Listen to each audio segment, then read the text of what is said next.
साथीहरू यो बत्ती चाहिँ मैले एकजना दिदीको लागि भनेर बालेको थिएँ र यो चाहिँ चारैपट्टि फुलिएको छ र चारपट्टि नै यसरी माथिबाट पनि हेर्न सकिन्छ र हामीले यताबाट पनि हेर्न सकिन्छ।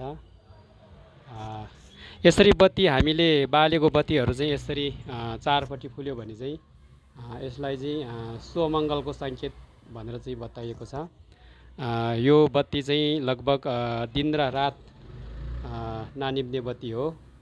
यो 3 देखि 5 दिन अथवा यो 7 दिनसम्म पनि बल्ने गर्छ र यो चाहिँ प्राय जस्तो यसरी फुलेको फुललाई चाहिँ शुभमङ्गल अथवा भविष्यमा शुभ सङ्केत देखाएको भनिन्छ र प्राय जस्तो हामीले बाल्ने बत्तीहरू कुनै फुल्ने कुनै नफुल्ने हुन्छ है।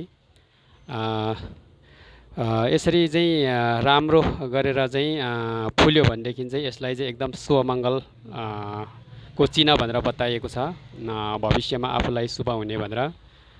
र यसबाट चाहिँ हामीलाई के फाइदा हुन्छ भने यसले चाहिँ हामीलाई अज्ञानताको अन्धकारलाई चाहिँ यस दियो बत्तीले चाहिँ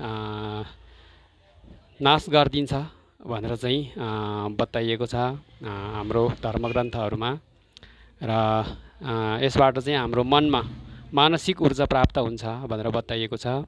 र प्राय जस्तो यो घिउमा अथवा तिलको तेलमा नभ्याएमा सनफ्लावर र तोरीको तेलमा बाल्न सकिन्छ र भटमासको तेलमा भने यो बालिँदैन है त मित्रहरू। र यसले चाहिँ हामीलाई शुभ सङ्केतको लक्षण देखाइएको छ, जसको लागि मैले यो बत्ती बालिदिएको छु। हेर्नुहोस् है त, चारैपट्टि फुलेको छ। यतापट्टि पनि तपाईँको राम्रो देखाइरहेको छ भने यताबाट पनि राम्रो देखाइरहेछ है त यसरी। र माथिबाट हेर्दाखेरि पनि यो राम्रो देखिरहेको छ। र यसरी चाहिँ हामीले भगवानलाई बत्ती बाल्दाखेरि कहिले फुल्ने र कहिले नफुल्ने गर्छ। यसरी फुल्यो भने चाहिँ यसलाई शुभ सङ्केत देखाइएको भनेर चाहिँ बताइएको छ।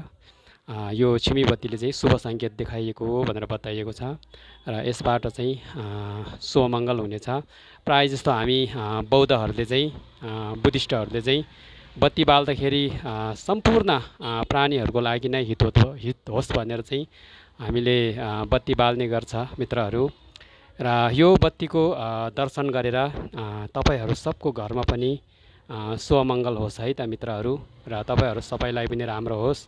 र एकजना दिदीले चाहिँ यो छलोक्कै प्राणीको हितको लागि बालिदिनु भनेर चाहिँ मलाई दिनुभएको थियो र त्यसैले मैले यसरी यो बत्ती बालिदिएको छ है त मित्रहरू। र प्राय जस्तो यसरी चाहिँ यो बत्ती बाल्दाखेरि यसले चाहिँ एकदमै शुभ सङ्केत देखाएको छ है त। र उहाँ दिदीलाई पनि र यसले शुभ सङ्केतको लक्षण देखाएछ मित्रहरू, देखाइएको छ है त मित्रहरू। र तपाईँहरूले पनि घरमा कहिलेकाहीँ दिन र रात ननिप्ने बत्ती बाल्नुहुन्छ भने यसरी फुल्यो भने अत्याधिक शुभ लक्षण देखाइएको छ। र यसबाट चाहिँ हाम्रो घरमा सुख शान्ति प्राप्त हुने भनेर बताइएको छ। र हामी सबै हामी सबको शुभमङ्गल होस् है। र तपाईँहरूले पनि यसको दर्शन गर्नुहोस्, तपाईँहरूको पनि शुभमङ्गल हुनेछ है त मित्रहरू। तपाईँहरू सबैलाई बत्तीको दर्शन गर्नुभएकोमा धन्यवाद है मित्रहरू। जसले दर्शन गर्नुहुन्छ उहाँहरूलाई सबैलाई है त।